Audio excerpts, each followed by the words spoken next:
So I'm excited to be here. I am so excited to be here. I'm nervous to be here, but I'm excited to be here. I'm excited because this is the first stop on an 8-week European tour for me. I'm nervous because I'm from America. Excited 8 months ago when I booked this, super excited. Then the past few weeks made me a little nervous to be here. So, and by the way, I also know when I came on stage, I didn't have to tell you I was American. Like like the first 2 seconds, you're like, this one's definitely American. He's got that golden retriever puppy dog energy. He looks like a neighborhood dad who's trying to get the band back together. Like. He looks like someone who knows someone who stormed the Capitol on January 6th. He's got that going on. By the way, when I say I'm American, I don't say it like I'm proud. I'm not like, I'm American, yeehaw, baseball, apple pie. It's more like I'm American, and I'm sorry. I tour Europe all the time, and I have friends in America who are just like, you do well in America, why do you keep going to Europe? And I tell them because I want to do what I love to do, but I want to make less money doing it. Doing it tonight, yeah, that's right. Nailing the financials. Did I take a FlixBus here? You're goddamn right I did. But I'm a baller. Don't kid yourself. Anybody ride FlixBus? They're like, no, we're gainfully employed, sir. I ride the FlixBus, but here's the thing. When you get a FlixBus ticket for like 17 euros, then you can pay 5 euros to choose your seat. When you got that tour money. And then little FlixBus hack for you in case any of you ever get unemployed or homeless.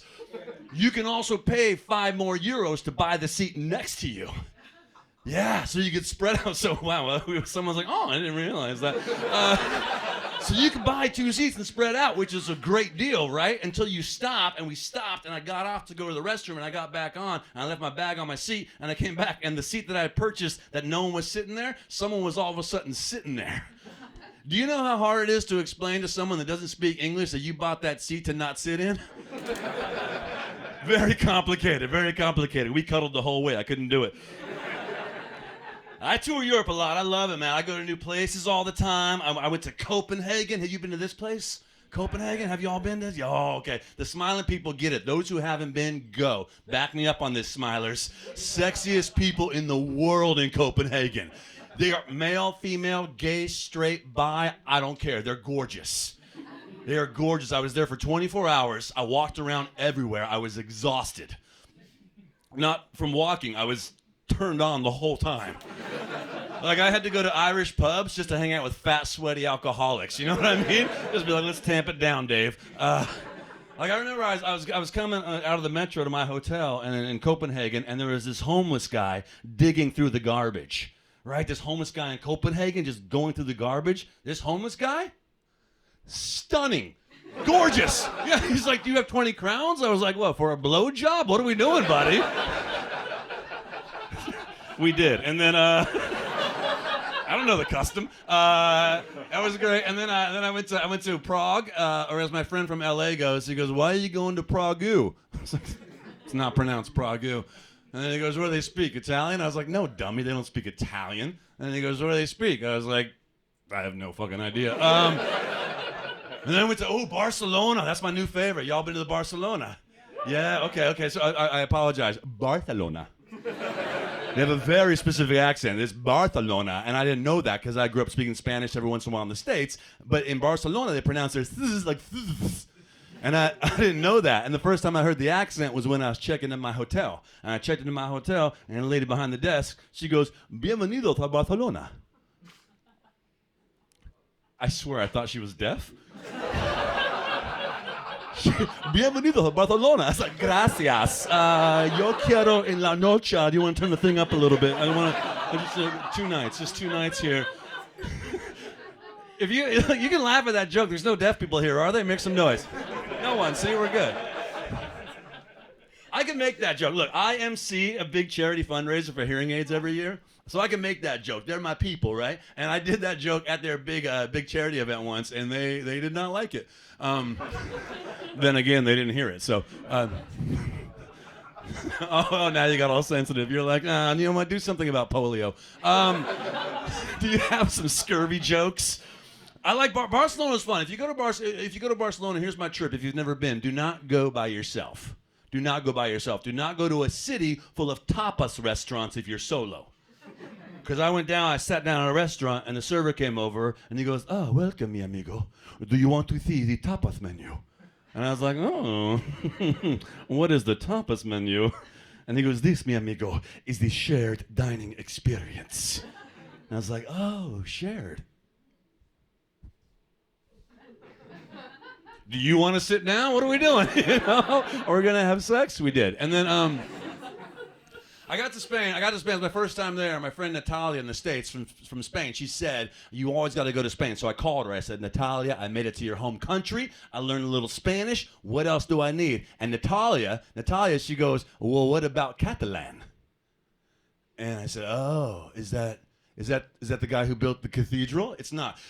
Catalan is a language they speak in certain regions of Spain. And I didn't know that because when I was going to Spain and I opened up my Duolingo app and I told Duolingo I was going to Spain, Duolingo said, "You should learn Spanish." He did not say, "Also pick up some Catalan so you don't come across as an ignorant asshole." He did not say this.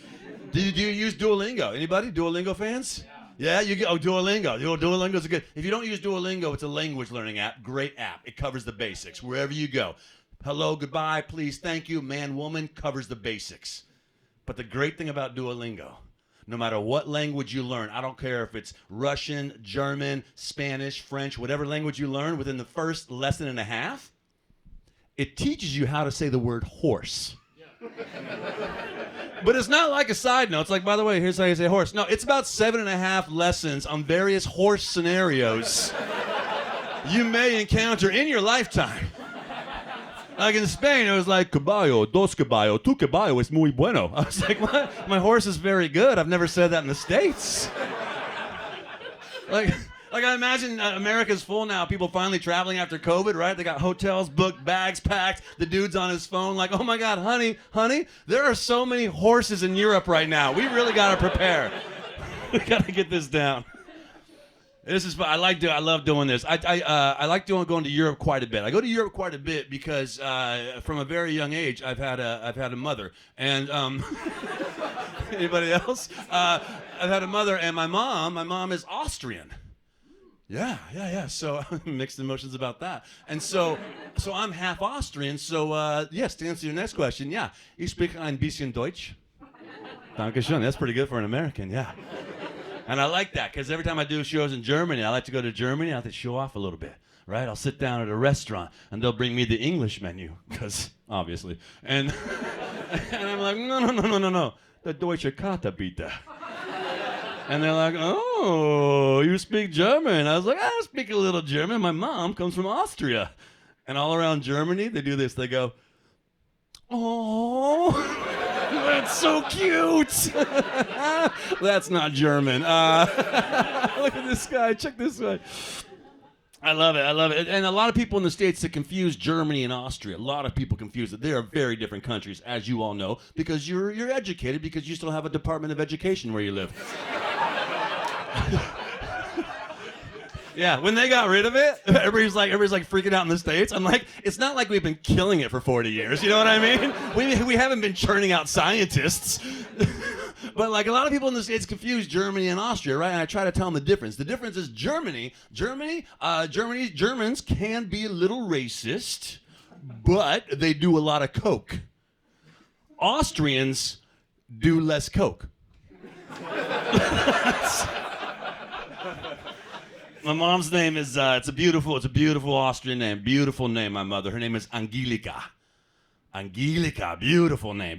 For those of you, I don't know if some of y'all speak German, but for those of you who don't, if you translate Angelica into English, Angelica, it means alcoholic. Yeah, because she was hammered when I was a kid. Like I wasn't born, I was brewed, you know what I mean? Like when she was pregnant with me, she wouldn't say she's pregnant, she'd say, "I'm fermenting a child." And then one day I was uncorked. So it's a nice white, thank God. As opposed to a red. That was a wine joke. I like this tour. I booked a kind of a crazy 8-week tour. I booked this tour as a treat for myself for my birthday. I had a big birthday recently. Has anybody here celebrated a birthday in the past year or two? Some of y'all actually doing math. You're like, "I don't know what he means by that." I had a big birthday. I had a landmark birthday. There's certain birthdays that are landmark birthdays. Are you touching him right now? He's like, happy birthday to you. He's like, do you want to celebrate right now? He's like, was that your grinder going off? I had a big landmark birthday. So there's certain birthdays that are landmark. Like you turn 37, everybody's like, who cares? But like in the States, if you turn 18, that's a big landmark birthday because then you can finally vote, right? Statistically, we didn't, but you could.